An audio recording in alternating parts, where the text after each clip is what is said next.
Assalamualaikum warahmatullahi wabarakatuh. Allahumma sholli ala Muhammadin wa ala ali Muhammad walhamdulillahirabbil alamin. Hari ini kita belajar tentang kematian ya. Sebelum membahas peran perawat pada saat melihat kematian di rumah sakit, perawat melakukan kegiatan yang bersifat pelayanan untuk mengantar mereka berpindah ke alam berikutnya ya. Yang pertama, fokus ke arah konsep bahwa kematian itu tidak ada. Jadi kembali ke konsep awal, ju'ila lakumul abadan. Manusia itu diciptakan oleh Allah dalam kondisi abadi. Kalau sudah lolos uji dan menjadi manusia, maka dia tidak akan bisa mati selama-lamanya. Jadi prosesnya hanya perpindahan dari satu alam ke alam berikutnya, dan nanti berakhir pada alam akhirat yang merupakan alam penentuan reward and punishment. Kalau hari ini kita bicara masalah kematian, berarti kita berbicara masalah perpindahan ya. Perpindahan manusia dari alam dunia atau dimensi 3 ke alam barzah atau dimensi 4, 5, 6, 7 sampai 8. Karena nanti surga dan neraka atau akhirat itu nanti berada di dimensi 9. Kedua, proses perpindahannya kurang lebih tidak jauh dari proses pertama. Proses perpindahan ke alam berikutnya itu sebenarnya dimensi dan proporsi tidak jauh berbeda dengan proses perpindahan tersebut. Yang pertama, kalau perpindahan dari rahim ke alam dunia itu dibantu oleh seorang bidan, maka pada saat proses perpindahan dari alam dunia ke alam barzah itu juga ada yang membantu. Namanya malaikat Israil. Jadi malaikat Israil itu adalah tenaga yang disiapkan oleh Allah untuk membantu proses perpindahan. Sehingga malaikat Israil itu sebenarnya adalah seorang bidan, menolong proses kelahiran dari alam dunia ke alam barzah. Jadi jangan takut kepada malaikat Israil, karena dia hanya seorang bidan, belum spesialis. Bahasanya kan begitu ya. Proses perpindahan dari alam rahim ke alam dunia, yang ngeden itu seorang ibu.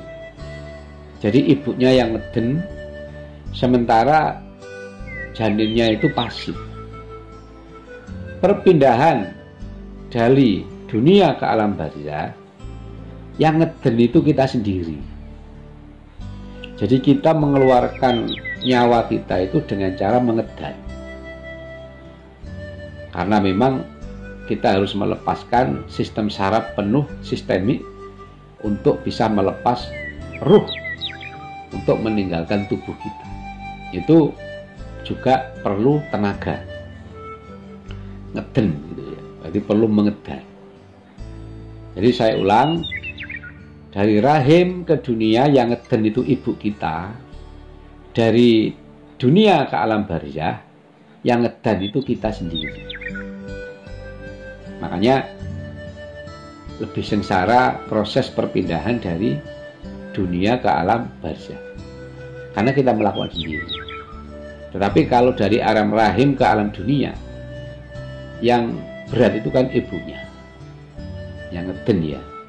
Kita juga berat, cuma pada saat itu kita tidak diberikan kesadaran Allah penuh, karena posisi kita masih belum matur ya. Memang disengaja seperti itu biar tidak kesakitan, padahal proses keluarnya juga sakit sekali. Cuma saraf kita karena belum matur, maka dibuat Allah tidak merasakan. Sehingga yang merasakan adalah seorang ibu kita. Nah, perpindahan dari dunia ke barzah ini beda. Ini kita sadar penuh. Sehingga ada kesakitan yang perlu kita rasakan sampai tuntas. Proses perpindahannya apakah besok secara normal, apakah besok harus dioperasi, itu tergantung posisi kita di dunia. Bayi itu kalau ukurannya normal,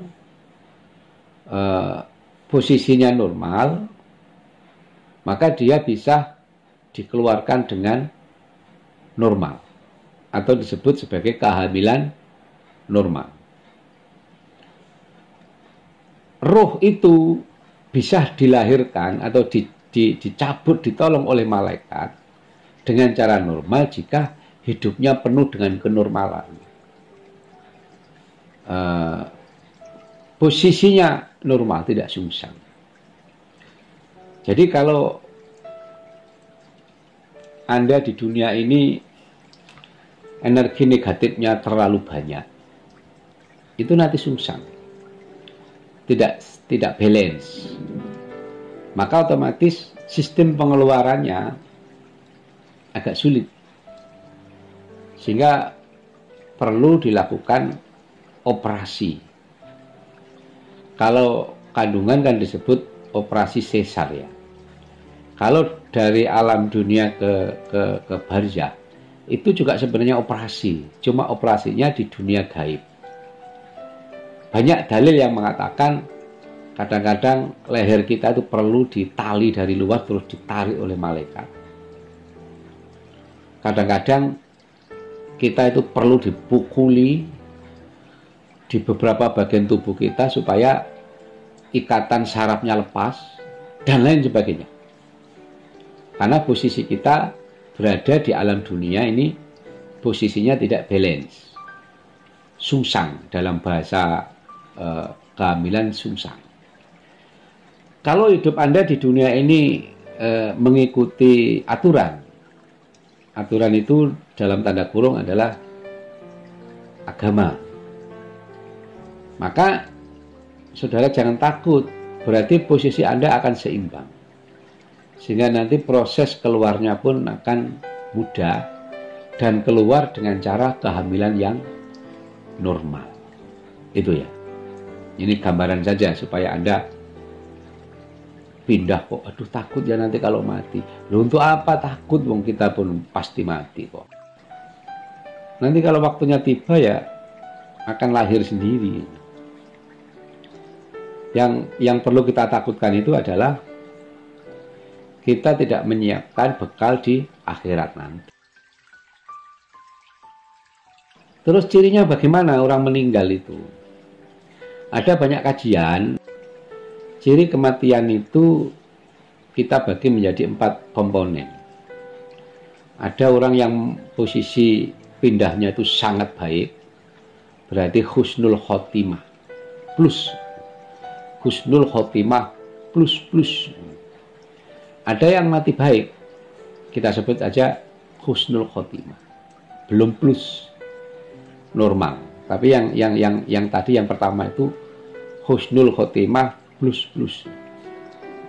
Ada yang mati jelek gitu, mati normal lah. Dan ada yang mati sangat jelek, berarti su'ul qaimah plus. Kalau mati jelek tadi kita sebut su'ul qaimah. Jadwalnya bagaimana Pak? Begini, kita harus kembali kepada kontrak awal. Jadi Anda pada saat di alam kandungan itu kan umurnya 120 hari toh. Di situ kan ada perjanjian. Si A rezeki 1 triliun selama hidup itu berarti. Umur 100 tahun. Menjadi orang baik, masuk surga, berarti api, maksudnya itu perjanjiannya api. Data itu akan terekam dan konon ada ulama yang mengatakan Setelah perjanjian itu sudah ditulis, maka perjanjian itu berkasnya diletakkan di ars, pohon ars. Di alam malakut sana ada satu pohon yang namanya pohon ars, atau dalam tanda kurung pohon kehidupan. Berkas kita itu nanti dicentelkan di sana nanti dalam bentuk daun. Orang-orang yang masih hidup itu berarti masih tertempel di ars. Jadi dia mendapat suplai kehidupan dari pohon itu yang diciptakan oleh Allah. Misalnya si A, ini dia sudah umur 100 tahun misalnya, kan sesuai kontrak tadi. Malaikat di langit itu setiap tahun itu mengadakan rapat dua. Yang pertama disebut rapat umum, dan yang kedua disebut rapat istimewa.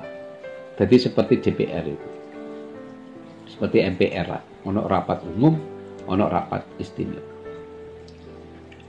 Rapat umum malaikat itu terjadi pada bulan Nisfu Sa'ban selama 3 hari, yaitu pada tanggal 13, 14, 15. Ini disebut sebagai rapat umum.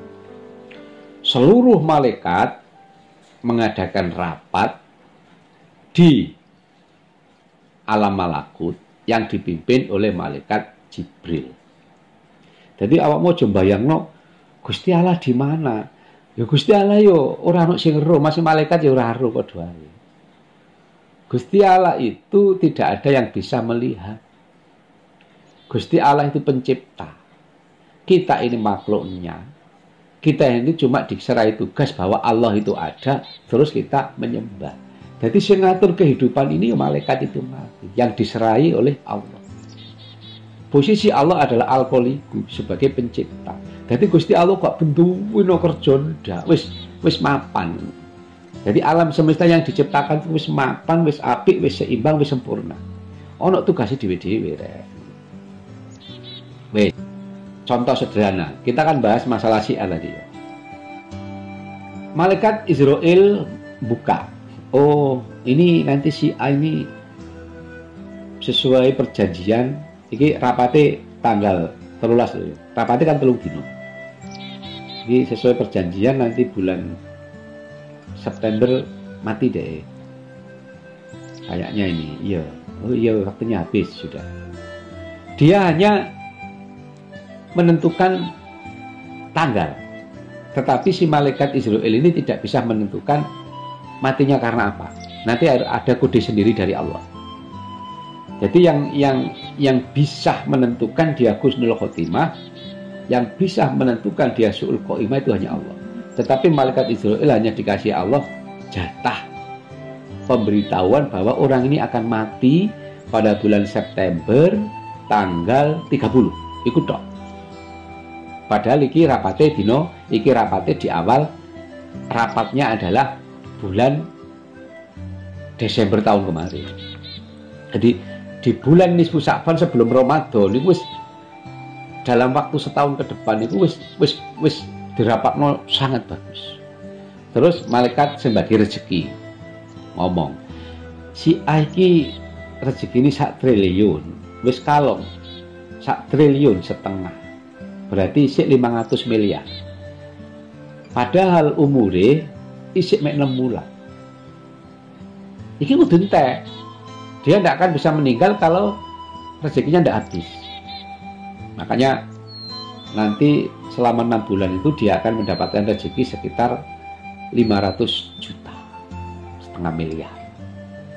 Engko sing kerja ya malaikat Israfil iku sing bari oleh ki kalong sing bari koyo ngono. Wis, terus sing malaikat bagian nyatet iku siap. Iki kertase 6 bulan entek arek iki. Wis. Itu adalah Nisfu Sa'ban. Terus pada tanggal 15 Nisfu Sa'ban seluruh malaikat sudah rapat betul, sudah melihat kontrak dan sudah melihat berbagai macam peristiwa. Maka pada tanggal 15 Sa'ban di tengah malam sekitar jam 12 hasil rapat itu ditanda tangani oleh malaikat-malaikat yang utama, diketok palu. menjadi program kerja 1 tahun ke depan. Ngono lho. Jadi awakmu kuliah nang Setikes iku ya wis masuk takdir. Makanya dinikmati aja. Wis. Itu rapat. Terus yang kedua, pada saat bulan Ramadan, tepatnya Lailatul Qadar ya. Tanggalnya tidak ditentukan Lailatul Qadar itu. Seluruh malaikat di langit ini turun ke bumi untuk mengatur bumi dan alam semesta berdasarkan hasil rapat itu tadi.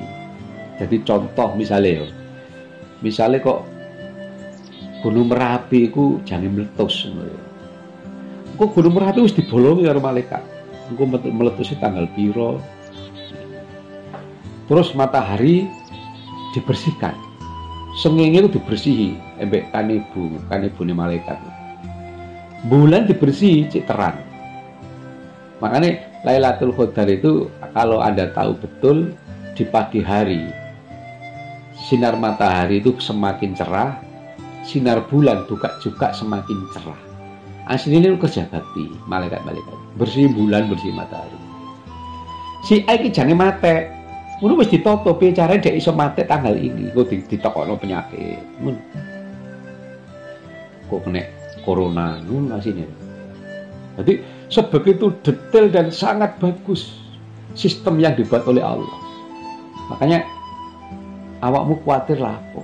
Wong urip ono sing ngatur. Awakmu terus nyolong iku lho apa? Awakmu menipu orang itu apa?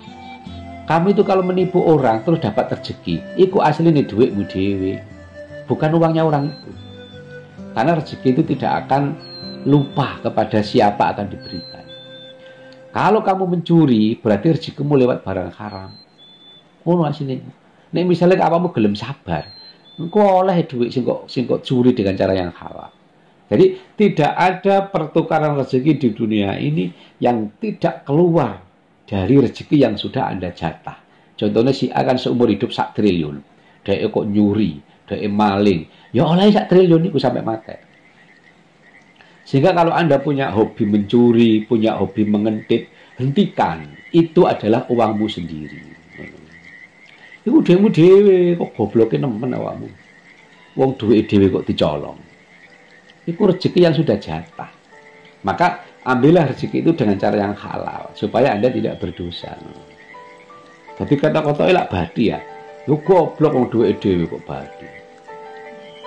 Itu saya ulangi lagi, orang mencuri itu dalam pandangan malaikat adalah mencuri uangnya sendiri. Ngono deh. Awakmu cekak kepengin nyolong. Mulai jangan nyolong awak mikir, lapo nyolong wong duwe dhewe kok dicolong. Mundak dosa, aku tak sabar. Tapi keleson wis gak ngurus, golek dilungkas teko wong ki mek nguji tok kok. Ngono, jadi ditanamkan seperti itu. Nah, wis yo. Jadi Lailatul Qadar itu seluruh malaikat turun mengatur alam semesta, termasuk meletakkan takdir di masing-masing orang. Jadi jatahmu nek misalnya tahun ini mata ya wis iku mau lho. Wis mbok tangan kirimu digeleng kok. Jadi kamu misalnya mau meninggal itu bulan Syakban itu wis ana catatan. Wis ora iso apa-apa nek wayahe budal iku ono. Sehat walafiat. Jeko wetek selempret tok. Nanti bayangkan itu. Orang kalau sudah waktunya pergi, kita menjaga diri kayak apapun akan tetap berangkat. Karena memang kontraknya habis. Jadi nek misalnya ibumu, pakdemu, saudaramu kok meninggal, ojo nangis nemen-nemen wong waktu. Terus sampai kon ngomong ini, wadah, kalau dia nanti tidak kesana kan tidak jadi mati. Daerah lu ono sing geret bisa. Dia kesana itu sudah ada yang menarik. Ya malaikat itu memang wayah mata ngono. Dia sudah tidak bisa wis koyok benda ngono nek jange mati. Contoh, orang ketabrak kereta api. Kamu jangan membayangkan orang ketabrak kereta api itu sadar. Gak sadar dia. Motornya gak ketok nek kereta itu. Tapi wayahe mati nang kono, dadi dhek mlaku iku santai terus ketabrak. Secara kasat mata, matanya sudah ditutup oleh Allah. Sehingga dia tidak bisa mendengar, melihat bahwa di situ jalannya kereta. Dia santai sekali jalan pada saat mau mati. Nah, pada saat der dicabut baru dia sadar bahwa dia berpindah ke alam berikutnya. Wes. Setelah itu 40 hari sebelum si A ini meninggal, para malaikat itu, beberapa malaikat utama itu saling WA. Mungkin saiki WA-an ya. Nek biyen kan SMS ya. Lah saiki WA. Jadi malaikat sing gawe rezeki itu WA karo malaikat Jibril. Jibril, si A rezekinya 40 hari habis. Oke, dijawab karo malaikat Jibril. Oke, lanjut. Ngono. Terus malaikat sing bagian nyatet Atid dan Rotid WA juga sama malaikat Israel.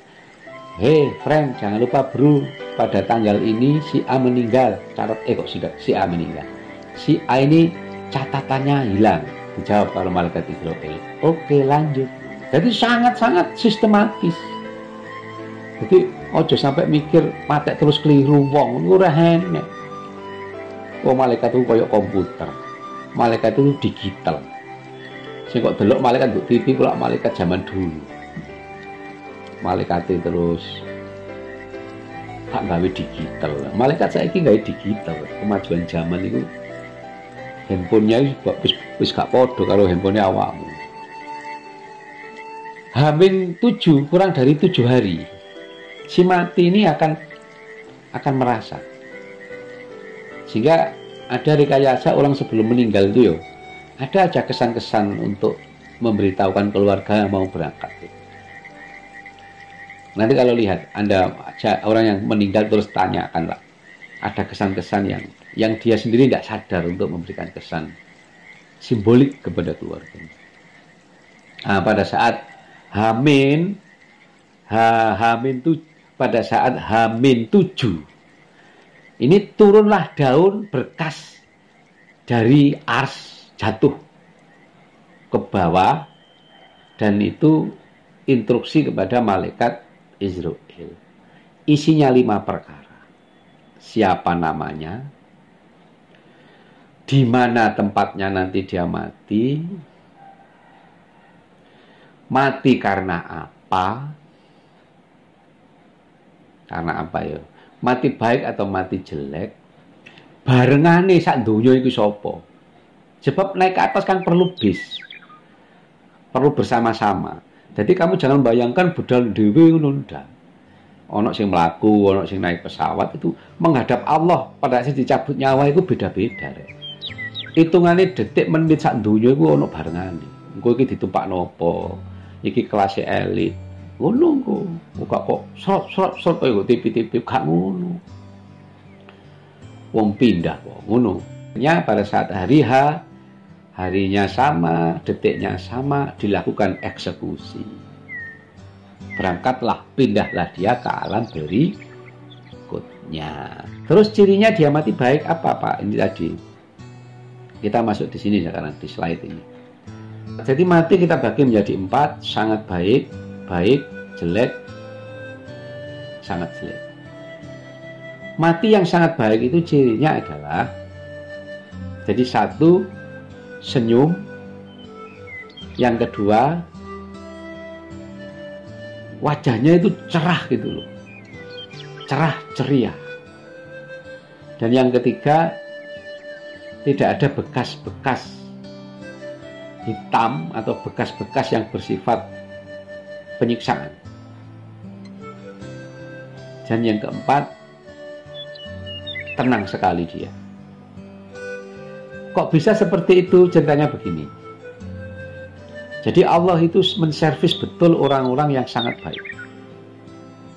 Maka pada saat malaikat Israel mau mencabut, Allah itu sudah memerintahkan tentara pilihannya, malaikat yang lain. Hei, malaikat Jibril misalnya, si A ini orang yang sangat baik sekali, orang yang setiap saat selalu berzikir kepada dia, tidak mau makan barang haram karena dia memenuhi perintahku, selalu sholat karena dia memenuhi perintahku, dia tidak mau berbuat jelek karena dia mematuhi laranganku. Maka servis dia sebelum malaikat Israel mencabut nyawanya, ambil ruhnya, dan sebelum menghadap saya, rekreasikan dulu dia ke surga. Jadi roh itu kalau kita bagi adik-adik menjadi 4 komponen ya. Ada ruh itu yang nempel di badan kita, namanya ruhil badaniyah.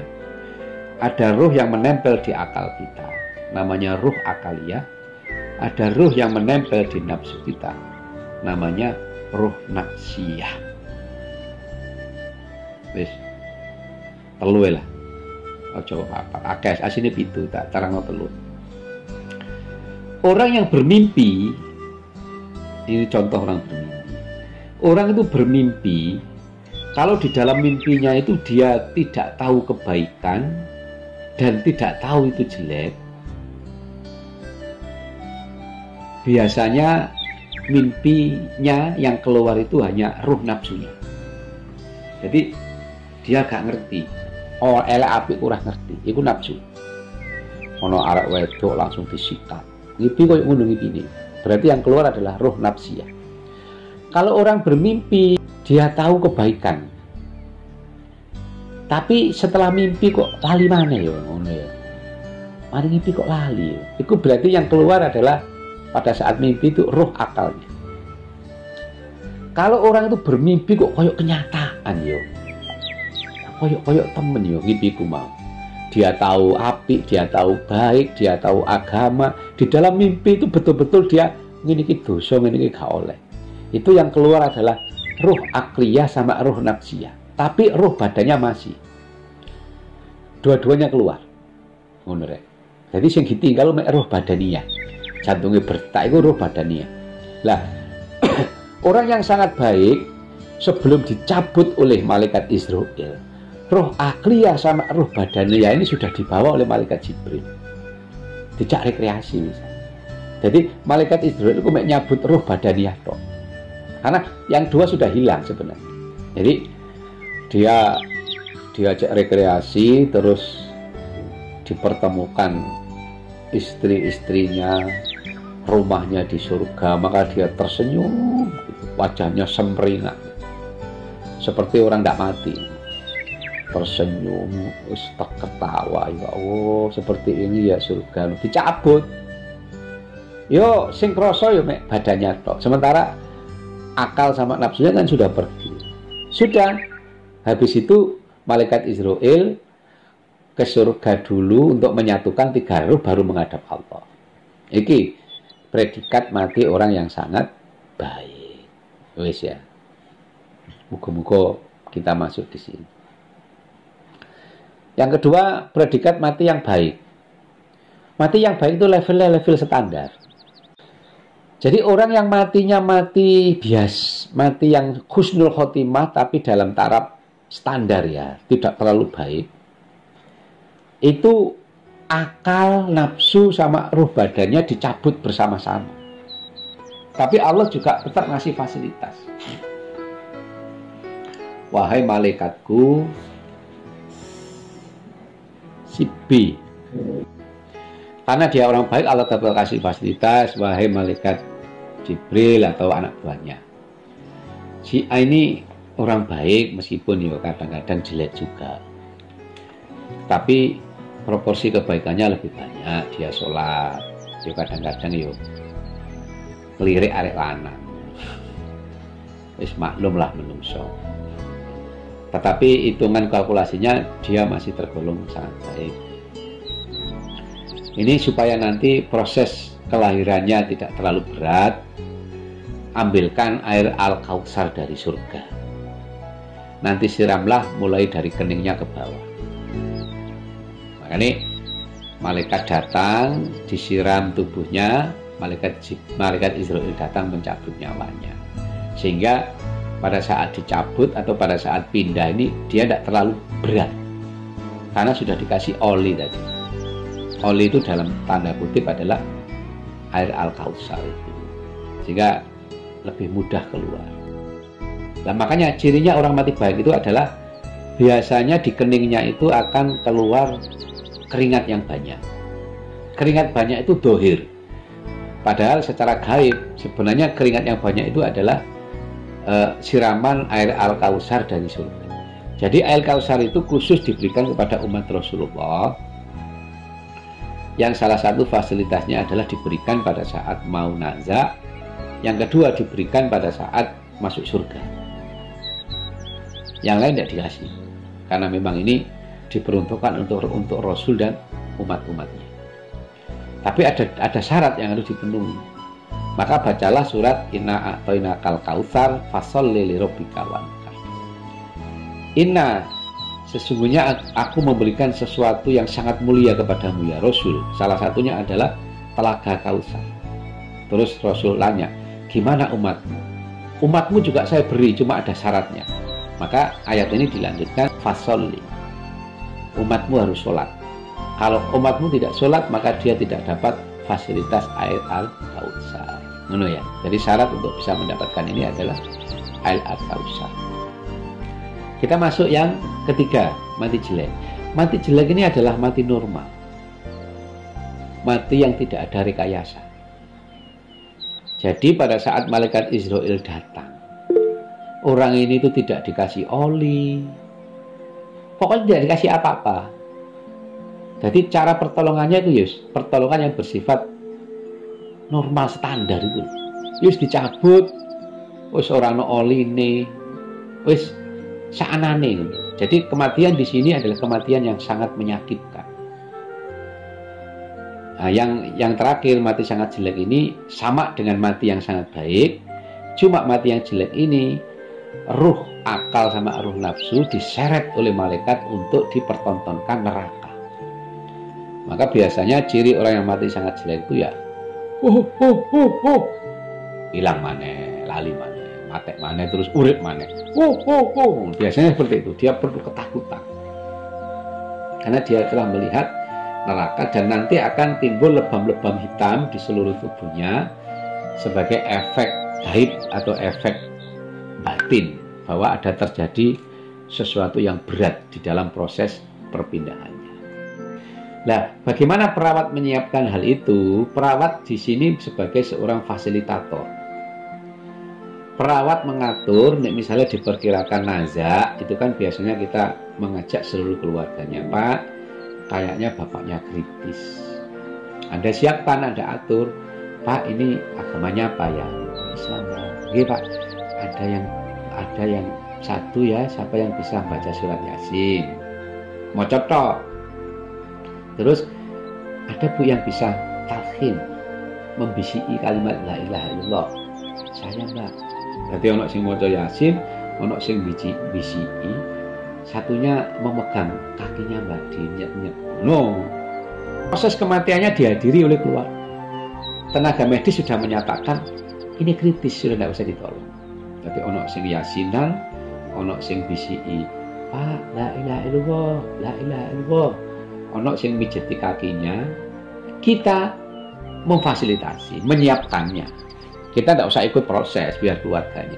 Jadi kalau ada yang tidak pas, kita siapkan kursinya, Pak di sini Pak, ya ibu ini. Terus kalau terpaksa kok tidak bisa, kamu kan pengalaman di rumah sakit banyak seperti itu, nanti kasih tahu. Pak, kalau talqin caranya gimana? Bu ada Bu kalau bapaknya biasanya baca la ilaha illallah, baca la ilaha illallah, tidak biasa wis Allah aja, no. Oke. Selesai. Semoga paham dan mudah-mudahan kita termasuk orang-orang yang ditakdirkan pindah dalam kondisi yang sangat baik. Amin ya rabbal alamin. Assalamualaikum warahmatullahi wabarakatuh.